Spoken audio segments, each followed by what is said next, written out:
Hindi talaga yan ang laman yan. Klong-klong lang yan. Hindi yan mango peach twist.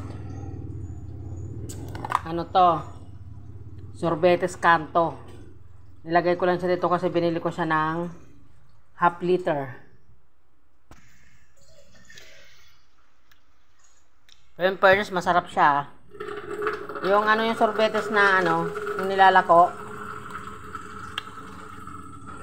Bala tatlong ano, isang ganito, saka dalawang maliit. Ang 400 pesos.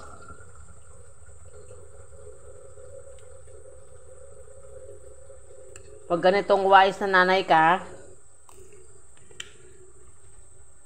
pwede ka na dito ka, Chabs.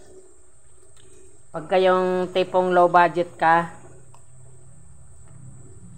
doon sa binibilhan ko kasi suki ko na talaga yon. Ito ang flavor nito, buko cheese. Malinamnam ka, Chabs. Pag nilagay nyo sa rep, pag binalot nyo sa plastic,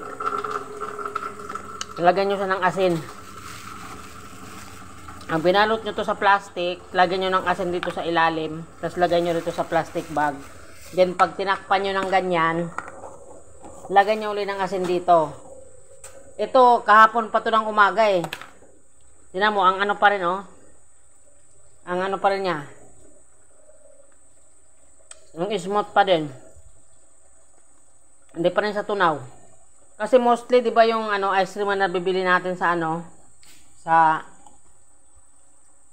grocery.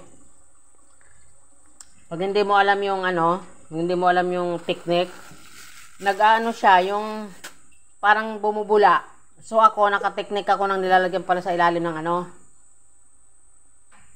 ng asin saka sa ibabaw pag binalot sa plastic.